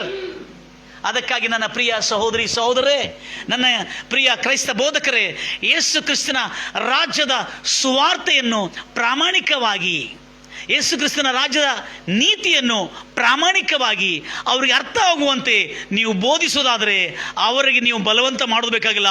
ಅವರೇ ಬಲವಂತವಾಗಿ ನಿಮ್ಮ ಆ ಕರ್ತನ ರಾಜ್ಯದಲ್ಲಿ ಪ್ರವೇಶ ಮಾಡುತ್ತಾರೆ ಅನ್ನತಕ್ಕಂಥ ಸತ್ಯ ಮರೆತು ಹೋಗಬಾರ್ದು. ಈ ಸತ್ಯ ಇವತ್ತಿಗೂ ಸತ್ಯವಾಗಿ ಉಳಿದುಬಿಟ್ಟಿದೆ. ಎಲ್ಲರೂ ಹೇಳ್ತೀರಲ್ವ, ನೀನು ಮನೆ ಕೊಟ್ಟರು ಯಾರೂ ಕನ್ವರ್ಟ್ ಆಗೋದಿಲ್ಲ, ಮನೆ ತಗೋತಾರೆ ಹೊರತು ಅವ್ರು ಬಿಟ್ಬಿಟ್ಟು ಹೋಗ್ತಾರೆ. ನೀನು ಅಕ್ಕಿ ಕೊಡು, ಕಾಳು ಕೊಡು, ಬಟ್ಟೆ ಕೊಡು, ಏನು ಕೊಡು, ಯಾರೂ ಮತಾಂತರ ಆಗೋದಿಲ್ಲ. ಆಗಿದಂಗೆ ತೋರಿಸ್ಕೊಡ್ತಾರೆ, ತಿಂದು ಕೈ ಕೊಟ್ಟು ಹೋಗ್ಬಿಡ್ತಾರೆ. ಆದರೆ ದೇವರ ರಾಜ್ಯ, ಯೇಸು ಕ್ರಿಸ್ತನು ಯಾರಿಗೂ ಏನೋ ಒಂದು ಕೊಟ್ಟು ಆಮಶ ಒಡ್ಡಿ ಅವರನ್ನು ಕರ್ತನ ತನ್ನ ರಾಜ್ಯದಲ್ಲಿ ಸೇರಿಸ್ಕೊಂಡಿಲ್ಲ. ಆತನು ದೇವರ ರಾಜ್ಯದ ಸುವಾರ್ತೆಯು, ಆ ರಾಜ್ಯದ ನೀತಿಯನ್ನು ತಿಳಿಸಿಕೊಟ್ಟ ಮೇಲೆ ಜನರು ಅದರೊಳಗೆ ನುಗ್ಗಿ ನುಗ್ಗಿ ನುಗ್ಗಿ ಬಲವಂತವಾಗಿ ಬಂದಿರುತ್ತೆ. ಅದಕ್ಕೆ ಅದ್ಭುತ ಸ್ವರೂಪನು, ಆಲೋಚನಾ ಕರ್ತನು, ಪರಾಕ್ರಮಿಯಾದ ದೇವರು, ನಿತ್ಯನಾದ ತಂದೆ ಆಗಿರತಕ್ಕಂಥವನು ಈ ಎಲ್ಲ ಕೃತ್ಯಗಳು, ಗುಣಗಳು, ಇವೆಲ್ಲ ಕಾರ್ಯಗಳು ಆತನ ಜೀವನದ ಅವಧಿಯಲ್ಲಿ ವ್ಯಕ್ತಪಡಿಸಿರೋದ್ರಿಂದ, ಕಂಡುಬರುವುದರಿಂದ ಅನೇಕ ಸಾವಿರಾರು ಲಕ್ಷಾಂತರ ಜನರು ಆತನನ್ನು ಹಿಂಬಾಲಿಸುತ್ತಾ ಇದ್ದಾರೆ. ಮತ್ತು ಇವತ್ತಿಗೆ ಪ್ರಪಂಚದ ವ್ಯಾಪ್ತಿಯಲ್ಲಿ ಅತ್ಯಂತ ಹೆಚ್ಚಾಗಿ ಹಿಂಬಾಲಿಸತಕ್ಕಂಥ, ಅತ್ಯಂತ ಹೆಚ್ಚಾಗಿ ಸ್ವೀಕರಿಸತಕ್ಕಂಥ, ಅತ್ಯಂತ ಹೆಚ್ಚಾಗಿ ಪಾಲನೆ ಮಾಡತಕ್ಕಂಥ ಒಂದು ನೀತಿ, ಒಂದು ರಾಜ್ಯದ ನೀತಿ ಯಾವುದಂದರೆ ಅದು ಕ್ರಿಸ್ತನು ಬೋಧಿಸಿರುವ ಆ ರಾಜ್ಯದ ನೀತಿ, ಆ ರಾಜ್ಯದ ಸುವಾರ್ತೆ ಒಳಗೆ ಜನರು ಪ್ರವೇಶ ಮಾಡ್ತಾ ಇದ್ದಾರೆ. ಎಲ್ಲರೂ ಹೇಳ್ತೀರ ಅಲ್ವಿಯ? ಯಾಕಂದರೆ ಆತನ ಸುವಾರ್ತೆಯು, ಆತನ ನೀತಿಯು ಜನರಿಗೆ ಸುವಾರ್ತೆ ಅಂದರೆ ಆ ರಾಜ್ಯದಲ್ಲಿ, ಸುವಾರ್ತೆ ಅಂದರೆ ಆ ರಾಜ್ಯದಲ್ಲಿ ಏನಿದೆ? ಎಲ್ಲ ಥರದ ರೋಗಿಗಳಿಗೆ ಆರೋಗ್ಯ ಇದೆ, ಎಲ್ಲ ಥರದ ರೋಗಿಗಳಿಗೆ ಗುಣಮುಖರು ಮಾಡುವುದಷ್ಟಲ್ಲದೆ ಅವರ ಆರೋಗ್ಯವನ್ನು ರಕ್ಷಿಸುವ ಆರೋಗ್ಯದಾಯಕನು. ಗಂಭೀರವಾಗಿ ಹೇಳ್ತಿಲ್ವಯ್ಯ? ಅದ ಕಾರಣ ಇವತ್ತು ನಾನು ಇದನ್ನೆಲ್ಲ ಯಾಕೆ ಹೇಳಿದೆ ಅಂದರೆ ಒಂದು ಸಂಗತಿಯನ್ನು ನಿಮಗೆ ತೋರಿಸ್ಕೊಡ್ಬೇಕು. ನಾನು ಸಮಾಧಾನದ ಪ್ರಭು ಏನಂತಿದೆ? ಓದ್ತೀರಾ ಮಾತನ್ನು? 6ನೇ ವಚನ. ಹಾಂ, ಸಮಾಧಾನದ ಪ್ರಭು ಎಂಬುದು ಆತನ ಹೆಸರು. ಆತನ ಮುಖಾಂತರವಾಗಿ ದಾವೀದನ ಸಿಂಹಾಸನದ ಆಡಳಿತವು ಅಭಿವೃದ್ಧಿ ಆಗೋದು ಅಲ್ಲ. ಸಮಾಧಾನದ ಪ್ರಭು ಎಲ್ಲವ? ಸಮಾಧಾನದ ಪ್ರಭು. ಇದು ಹೀಬ್ರೂ ಭಾಷೆಯಲ್ಲಿ ಶಾಲೋಮ್ ಎಂಬುದಾಗಿದೆ. ಏನಿದೆ? ಶಾಲೋಮ್ ಎಂಬುದಾಗಿ. ಪ್ರಿನ್ಸ್ ಆಫ್ ಶಾಲೋಮ್, ಸಮಾಧಾನದ ಪ್ರಭು. ಬ್ರದರ್, ಇದನ್ನು ಹೀಬ್ರೂ ಭಾಷೆ ಡಿಕ್ಷನರಿ ಓದ್ತಾ ಇದ್ರೆ ನನಗೆ ಬಹಳ ಸಂತೋಷಪಡಿಸಿತ್ತು. ಈ ಶಾಲೋಮ್ ಎಂಬ ಪದದ ಅರ್ಥ ಅಂದರೆ ಕಲ್ಯಾಣ. ಕಲ್ಯಾಣ ಅಂದ್ರೆ ಗೊತ್ತಿರಿ, ಕುಟುಂಬ ಕಲ್ಯಾಣ ಇಲಾಖೆ ಅಂತ ಹೇಳ್ತೇವೆ. ಇದು ಶಾಲೋಮ್ ಅಂದರೆ ರಾಜ್ಯದ ಕಲ್ಯಾಣ ಮಾಡತಕ್ಕಂಥವನು. ಅಂದರೆ ಕಲ್ಯಾಣ ಅಂದ್ರೆ ಏನ್ರಿ? ಒಳ್ಳೇದು, ವೆರಿ ಗುಡ್. ಎಂದು ಒಳ್ಳೇದು ಬೇಡ, ಅದಕ್ಕೆ ಇಂಗ್ಲೀಷಲ್ಲಿ ವೆಲ್ಫೇರ್ ಎಂಬುದಾಗಿ ಹೇಳ್ತೀವಿ. ಹೌದಾ? ಫ್ಯಾಮಿಲಿ ವೆಲ್ಫೇರ್ ಸೊಸೈಟಿ ಎಂಬುದಾಗಿ ಹೇಳ್ತಾರೆ. ಅಂದರೆ ಇಲ್ಲಿ ರಾಜ್ಯಕ್ಕೆ ಮೇಲು ಮಾಡೋರು ಶಾಲೋಮ್ ಅಂದರೆ ಆತನಿಂದ ಆ ರಾಜ್ಯಕ್ಕೆ ಕಲ್ಯಾಣವಾಗುತ್ತದೆ. ಒಂದು. ಎರಡನೇದಾಗಿ ಶಾಲೋಮ್ ಅಂದರೆ ಅರ್ಥ ಆ ರಾಜ್ಯವನ್ನು ಆರೋಗ್ಯದಿಂದ ಕಾಪಾಡಿಕೊಳ್ಳೋನು ಅರ್ಥ. ಶಾಲೋಮ್ ಅಂದರೆ ನಾವು ಹಿಂದಿಯಲ್ಲಿ ಹೇಳ್ತೇವೆ ಅಥವಾ ಉರ್ದು ಭಾಷೆಯಲ್ಲಿ ಹೇಳ್ತೇವೆ ಸಲಾಮತ್ ರಹೆ. ಸಲಾಮತ್ ರಹೆ ಅಂದರೆ ನೀನು ಸುರಕ್ಷಿತವಾಗಿ ಆರೋಗ್ಯವಾಗಿ ಇರಬೇಕೆಂಬುದಾಗಿ. ಅದಕ್ಕಾಗಿ ಶಾಲೋಮ್ ಎಂಬುದಾಗಿ. ಈಗ ನಮ್ಮ ಉರ್ದು ಜನರು ಏನಂತಾರೆ? ಸಲಾಮ್ ಅಂತ ಹೇಳ್ತಾರೆ. ಸಲಾಮ್ ಅಂತ ಹೇಳಿದ್ರು ಕೂಡ ಅದೇ ಅರ್ಥ. ಹೀಬ್ರು ಭಾಷೆಯಲ್ಲಿ ಶಾಲೋಮ್ ಅಂತ ಹೇಳಿದ್ರು ಕೂಡ ಅದೇ ಅರ್ಥ. ಯಾಕಂದರೆ ಶಾಲೋಮ್, ಅದಕ್ಕೆ ಪ್ರಿನ್ಸ್ ಆಫ್ ಪೀಸ್. ಯೇಸು ಯಾರು? ಸಮಾಧಾನದ ಪ್ರಭು ಹೊರತು ಅವರನ್ನು ಇವರ ಮೇಲೆ ಯುದ್ಧ ಮಾಡಿ ಅವರ ಮನಸ್ಸನ್ನು ಗೆಲ್ಲುವನಲ್ಲ. ಆತನ ಸಮಾಧಾನ ನೀತಿಯಿಂದಲೇ ಅನೇಕ ಹೃದಯಗಳನ್ನು ಆತನ ಗೆದ್ದಿದ್ದಾನೆ. ಎಲ್ಲರೂ ಅಲ್ವಿಯ ಇವತ್ತು ಗೆಲ್ತಾರೆ. ಅದಕ್ಕಾಗಿ ಶಾಲೋಮ್ ಅನ್ನೋ ಪದದ ಅರ್ಥ ಒಂದು, ಅವರ ಆರೋಗ್ಯವನ್ನು ಕಾಪಾಡಿಕೊಳ್ಳುವ ಆರೋಗ್ಯದಾಯಕನು. ಇನ್ನೊಂದು, ಆ ರಾಜ್ಯದ ಸಮಾಧಾನವನ್ನು ಕೆಡದೆ ಅದನ್ನು ರಕ್ಷಿಸಿಕೊಳ್ಳುವ ಅವನು ಕೂಡ ಶಾಲೋಮ್ ಎಂಬುದಾಗಿ ಹೇಳ್ತಾರೆ. That's why he was called prince of piece. ಆತನ ಏನಂತ ಕರೆಯಲ್ಪಡ್ತಾ ಇದ್ದನು? ಸಮಾಧಾನದ ಪ್ರಭು ಎಂಬುದಾಗಿ. ಅಷ್ಟೇ ಅಲ್ಲದೆ ಇನ್ನೂ ಇಂಟ್ರೆಸ್ಟಿಂಗ್ ಇದೆ, ಭಾಳ ಸಂತೋಷವಾಯಿತು. ಶಾಲೋಮ್ ಮಂತ್ರ ಏನಂದರೆ, ಶಾಲೋಮ್ ಅನ್ನೋ ಪದ ಭಾಳ ಅದ್ಭುತವಾಗಿ ಬರ್ತದೆ. ಆತನು ಆ ರಾಜ್ಯದ ಅಭಿವೃದ್ಧಿಯ ಕುರಿತು ಚಿಂತನೆ ಮಾಡತಕ್ಕಂಥ, ಅಭಿವೃದ್ಧಿಯ ಕುರಿತು ಕಾರ್ಯ ಮಾಡತಕ್ಕಂಥನಂತೆ. ಅಭಿವೃದ್ಧಿ ಅಂದರೆ ಆ ರಾಜ್ಯದ ಆರ್ಥಿಕ ವ್ಯವಸ್ಥೆ ಕುಸಿದು ಹೋದರೆ ಆ ರಾಜ್ಯದ ಆರ್ಥಿಕ ವ್ಯವಸ್ಥೆಯನ್ನು ವೃದ್ಧಿ ಮಾಡೋದಕ್ಕಾಗಿ ತನ್ನ ಖಜಾನೆಯಿಂದ ಆಭರಣಗಳು, ದುಡ್ಡು, ಐಶ್ವರ್ಯವನ್ನು ತೆಗೆದು ರಾಜ್ಯದಲ್ಲಿರ್ತಕ್ಕಂಥ ಎಲ್ಲ ಬಡವರನ್ನು ತುಂಬಿಸಿ ಆ ರಾಜ್ಯವನ್ನು ಆರ್ಥಿಕದಲ್ಲಿ ಕುಸಿದು ಹೋಗದಂತೆ ಅವರ ಆರ್ಥಿಕ ಸ್ಥಿತಿಯನ್ನು ಕೂಡ ಶಾಲೋಮ್ ಆಗಿ ಮಾಡುವನಂತೆ. ಒಂದೇ ಹೆಸರಿನಲ್ಲಿ ನೋಡಿ, ಲಾಸ್ಟ್ ಹೆಸರಿನಲ್ಲಿ. ಮತ್ತು ಅಷ್ಟೇ ಅಲ್ಲದೆ ಆ ರಾಜ್ಯದಲ್ಲಿ ಯಾವತ್ತು ಏನು ಕಾಯಮಾಗಿರ್ತದೆ? ಸಮಾಧಾನ ಕಾಯಮಾಗಿರ್ತದೆ. ಸಮಾಧಾನ ನಿರಂತರವಾಗಿರ್ತದೆ. ಅದಕ್ಕಾಗಿ ಆ ರಾಜ್ಯದ ರಕ್ಷಕನು, ರಕ್ಷಕನು ರಾಜ್ಯದಲ್ಲಿದ್ದವರೆಲ್ಲರೂ, ನಾವೀಗ ಭಾರತದಲ್ಲಿದ್ದವರು ಕೆಲವು ಜನರು ನಾವು ಸುಖವಾಗಿ ನಿದ್ದೆ ಮಾಡ್ತಾ ಇದ್ದೇವೆ. ಯಾಕೆ ಸುಖವಾಗಿ ರಾತ್ರಿ ನಿದ್ದೆ ಮಾಡ್ತಾ ಇದ್ದೇವೆ? ನಾವು ಯಾಕೆ ಮಾಡ್ತಾ ಇದ್ದೇವೆ ಬ್ರದರ್? ದೇವ್ರದಲ್ಲ, ಈಗ ರಾಜ್ಯದಲ್ಲಿರ್ತಕ್ಕಂಥ ನಾಗರಿಕರು ಬಹಳ ಸುಖವಾಗಿ ನಿದ್ದೆ ಮಾಡ್ತಾ ಇದ್ದಾರೆ. ಇದೇ ಹೌದು. ಈಗ ಈ ಒಂದು ದಾಂಡಿಯಲ್ಲಿ ಯಾರಾದರೆ ಕಳ್ಳರು ಬಹಳ ಜನ ಬಂದರು, ಅನೇಕ ಮನೆಗಳು ಕಳ್ಳತನ ಆಗ್ತಾ ಇದ್ದಾರೆ, ನಾವು ಸುಖವಾಗಿ ಮಲಗಲಿಕ್ಕೆ ಆಗ್ತದಾ? ಈ ದಾಂಡಿಯಲ್ಲಿ ಯಾವುದೋ ಒಂದು ಅನ್ಯಾಯ, ಅಕ್ರಮ, ದೌರ್ಜನ್ಯ, ಮತದ ಹೆಸರ ಮೇಲೆ ಅಥವಾ ಜಾತಿಯ ಹೆಸರ ಮೇಲೆ, ಗೋತ್ರದ ಹೆಸರ ಮೇಲೆ ಜನರಲ್ಲಿ ಕೋಮು ಗಲಭೆ ಹುಟ್ಟಿದೆ. ಜನರು ಹೊರಗೆ ಬರ್ಲಿಕ್ಕೆ ಒಳಗೆ ಬರ್ಲಿಕ್ಕೆ ಹೋಗ್ಲಿಕ್ಕೆ ಆಗ್ತಲ್ಲ. ಅವಾಗ ಜನರಲ್ಲಿ ಏನು ಉಂಟಾಗ್ತದೆ? ಆತಂಕ, ಭಯ, ದಿಗುಲು. ಯಾವಾಗ ನಮ್ಮೆಲ್ಲರನ್ನು ಕಾಪಾಡೋದಕ್ಕಾಗಿ ಸರ್ಕಾರ ಪೊಲೀಸ್ ಅಧಿಕಾರಿಗಳನ್ನು ನೇಮಿಸಿದ್ದಾರೆ, ಅವರು ಇರುವುದರಿಂದ ಕಳ್ಳರಾಗಲಿ, ದುಷ್ಟರಾಗಲಿ, ಮತ್ತು ಕದಿಮರಾಗಲಿ, ಅಥವಾ ಪುಂಡರಾಗಲಿ, ಅಥವಾ ರೌಡಿಗಳಾಗಲಿ ನಮ್ಮ ಮೇಲೆ ಯಾವುದೇ ಜನರ ಮೇಲೆ ಸುಮ್ಮನೆ ದೌರ್ಜನ್ಯ ಮಾಡಲಿಕ್ಕಾಗೋದಿಲ್ಲ. ಅದರ ನಿಮಿತ್ತ ನಮ್ಮ ಮಕ್ಕಳು ಶಾಲೆಗೆ ಹೋಗಿ ಬರುವ ತನಕ ಸುರಕ್ಷಿತರಾಗಿದ್ದಾರೆ ಅನ್ನತಕ್ಕಂಥ ನಿರ್ಭಯ, ಭದ್ರತೆಯ ನಂಬಿಕೆ ಇರೋದ್ರಿಂದ ನಾವು ಸುಖವಾಗಿ ನಿದ್ದೆ ಮಾಡ್ತಾ ಇದ್ದೇವೆ. ಅರ್ಥ ಆಯ್ತಾ? ನೀವೆಲ್ಲ ಸುಖವಾಗಿ ನಿದ್ದೆ ಮಾಡ್ತಾ ಇದ್ದೀರಿ, ಆದರೆ ಸರ್ಕಾರ ನಿದ್ದೆ ಮಾಡೋದಿಲ್ಲ. ಯಾಕಂದರೆ ರಾತ್ರಿಯನ್ನು ಕೂಡ ನಿಮ್ಮನ್ನು ಕಾವಲು ಕಾಯೋದಕ್ಕಾಗಿ ಪೊಲೀಸರನ್ನು ಪೆಟ್ರೋಲಿಂಗ್ ಮಾಡ್ತಾ ಇರ್ತಾರೆ. ಯಾಕಂದರೆ ನೀವು ಸುಖವಾಗಿ ನಿದ್ರೆ ಮಾಡಿರಿ, ಆದರೆ ರಾಜ್ಯವನ್ನು ಕಾಯುವ ಕಾವಲುಗಾರರು ತೂಕಡಿಸಬಾರದೆಂಬುದಾಗಿ ಹೇಳ್ತಾ ಇದೆ. ಅದಕ್ಕಾಗಿ ನಮ್ಮ ಕರ್ತಾದಿ ಕರ್ತನ ರಾಜಾದಿ ರಾಜನು ಕೀರ್ತನೆ ಪುಸ್ತಕದಲ್ಲಿ ಹೇಳಲಾಗಿದೆ, ಇಸ್ರಾಯೇಲರನ್ನು ಕಾಯುವ ಕಾವಲುಗಾರರು ಗೋಡೆ ಮೇಲೆ ತೂಕಡಿಸಿ ನಿದ್ರಿಸಬಹುದು, ಆದರೆ ಇಸ್ರಾಯೇಲರನ್ನು ಕಾಯುವ ರಾಜಾದಿ ರಾಜನು ತೂಕಡಿಸುವುದಿಲ್ಲ, ನಿದ್ರಿಸುವುದಿಲ್ಲ. ಅದಕ್ಕಾಗಿ ಶಾಲೋಮ್ ಆಗಿ ನೀವು ನಿದ್ದೆ ಮಾಡ್ತಾ ಇದ್ರಿ. ಕಣ್ಣನ್ನು ಮುಚ್ಚೋಣ, ದೇವರಿಗೆ ಸಮರ್ಪಿಸೋಣ. ಇದೇ ಯೇಸು ಕ್ರಿಸ್ತನು ಆ ರಾಜ್ಯದ ಸುವಾರ್ತೆ, ಆ ರಾಜ್ಯದ ವ್ಯವಸ್ಥೆ, ಆ ರಾಜ್ಯದ ನೀತಿ ನಮಗೆ ಬೋಧಿಸಲು ಬಂದಿದೆ. ಹೌದು ನನ್ನ ಪ್ರಿಯ ಸಹೋದರಿ ಸಹೋದರೇ, ಈ ರಾಜ್ಯದ ನೀತಿ ಯಾರ್ಯಾರು ಇವತ್ತು ಕೇಳಿಕೊಂಡಿದ್ದಾರೆ, ಯಾರ್ಯಾರು ಯೇಸು ಕ್ರಿಸ್ತನನ್ನು ತನ್ನ ರಕ್ಷಕನಾಗಿ ವಿಮೋಚಕನಾಗಿ ಸ್ವೀಕರಿಸುತ್ತಾರೋ, ಆತನು ನನ್ನ ಒಡೆಯನೆಂಬುದಾಗಿ ನೀನು ಭಾವಿಸುವುದಾದರೆ, ನೀನು ಎಲ್ಲಿಯೂ ನಿನ್ನನ್ನು ಕಾಯುವ ಕಾವಲುಗಾರರು ಬೇಕಾದರೆ ತೂಕಡಿಸಬಹುದು, ಆದರೆ ಈ ಜಗತ್ತನ್ನು ಕಾಯುವ ರಕ್ಷಕನು ತೂಕಡಿಸುವುದಿಲ್ಲ, ನಿದ್ರಿಸುವುದಿಲ್ಲ ಅನ್ನತಕ್ಕಂಥ ನಂಬಿಕೆ ನಿನ್ನಲ್ಲಿ ಇರೋದಾದರೆ ಇವತ್ತೇ ಯೇಸು ಕ್ರಿಸ್ತನಿಗೆ ಶರಣರಾಗ್ರಿ. ನಮ್ಮನ್ನು ಕಾಯ್ದು ಕಾಪಾಡಿ ನಮ್ಮನ್ನು ಪ್ರೀತಿಸಿರುವಂಥ ನಮ್ಮ ತಂದೆಯಾದ ದೇವರೇ, ರಾಜಾದಿರಾಜನೇ, ಕರ್ತನೆ, ಯೇಸು ಕ್ರಿಸ್ತನು ಒಂದು ಮತಾಧಿಕಾರಿ, ಮತನಾಯಕನು ಅಥವಾ ರಾಷ್ಟ್ರಪತಿ ಅಥವಾ ಪ್ರಧಾನಮಂತ್ರಿ ಪ್ರಜಾಪ್ರಭುತ್ವಕ್ಕೆ ಸಂಬಂಧಪಟ್ಟವಾಗಿ ಜನ್ಮಿಸಲಿಲ್ಲ.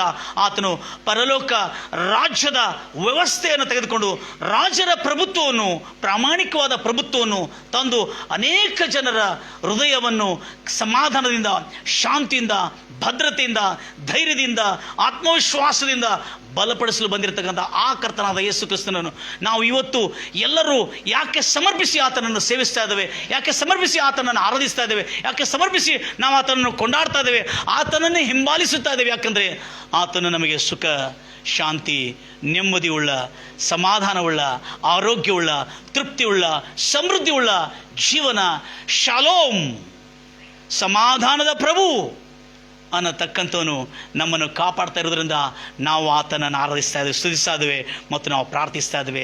ಅದೇ ರೀತಿಯಿಂದ ನೀವು ಕೂಡ ಆತನಿಗೆ ಶರಣಾಗತರಾಗಿರುವುದಾದರೆ ಇವತ್ತೇ ಯೇಸು ಕ್ರಿಸ್ತು ನಿಮ್ಮ ಜೀವನದಲ್ಲಿ ನಿನ್ನ ಒಡೆಯನಾಗಿ ನೀವು ಸ್ವೀಕರಿಸೋದಾದರೆ ನಿನ್ನ ಮಕ್ಕಳ, ನಿನ್ನ ಕುಟುಂಬ ರಕ್ಷಣಾ ಬಾಧ್ಯತೆ ಆತನ ಭುಜದ ಮೇಲಿರುವುದು.